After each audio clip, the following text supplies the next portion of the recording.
अस्सलाम वालेकुम। रहमत वॉइस वर्ल्ड में खुश आमदीद। दोस्तों, क्या आप जानते हैं कि क्या कोई ऐसा शौहर भी हो सकता है जो अपनी बीवी से पागलपन की हद तक मोहब्बत करे? एक बूढ़ी खातून का इंटरव्यू लिया गया जिन्होंने अपने शौहर के साथ 50 साल का अरसा बहुत पुरसुकून तरीके से हंसी खुशी गुजारा। खातून से पूछा गया कि इस 50 साल पुरसुकून ज़िंदगी का राज क्या है। क्या वो खाना बनाने में बहुत माहिर थी, या फिर उनकी खूबसूरती इसका सबब है, या ढेर सारे बच्चों का होना इसकी वजह है, या फिर कोई और बात है? बूढ़ी खातून ने जवाब दिया, पुरसुकून शादीशुदा ज़िंदगी का दारोमदार अल्लाह की तौफीक के बाद औरत के हाथ में है। औरत चाहे तो अपने घर को जन्नत बना सकती है, और वो चाहे तो उसके बरक्स यानी जहन्नम भी बना सकती है।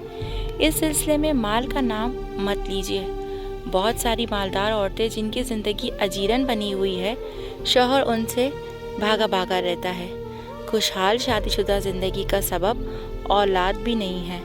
बहुत सारी औरतें हैं जिनके 10 बच्चे हैं, फिर भी वो शौहर की मोहब्बत से महरूम हैं, बल्कि तलाक तक की नौबत आ जाती है।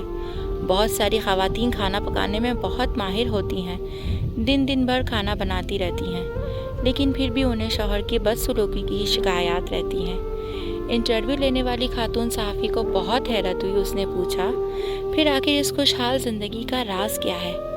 बूढ़ी खातून ने जवाब दिया, जब मेरा शौहर इंतहाई गुस्से में होता है तो मैं खामोशी का सहारा ले लेती हूँ, लेकिन इस खामोशी में भी एहतराम शामिल होता है। मैं अफसोस के साथ सर झुका लेती हूँ।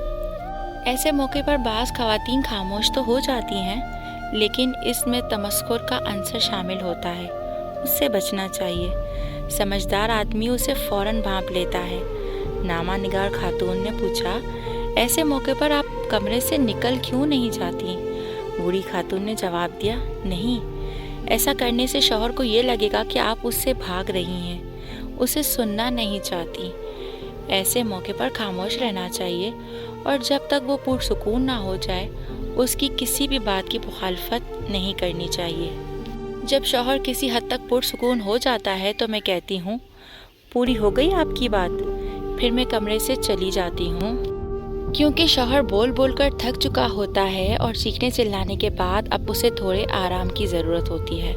मैं कमरे से निकल जाती हूँ और अपने मामूल के कामों में मसरूफ़ हो जाती हूँ। खातून साफ़ी ने पूछा, इसके बाद आप क्या करती हैं? क्या आप बोलचाल बंद करने का असलूब अपनाती हैं?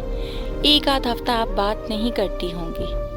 खातून ने कहा, नहीं, इस बुरी आदत से हमेशा बचना चाहिए। ये 2 धारी तलवार है। जब आप एक हफ्ते तक शौहर से बातचीत नहीं करेंगी, ऐसे मौके पर जबकि उसे आपके साथ मुसालिहत की ज़रूरत है, तो वो इस कैफियत का आदी हो जाएगा, और फिर ये चीज़ बढ़ते बढ़ते ख़तरनाक किस्म की नफ़रत की शक्ल इख्तियार कर लेगी।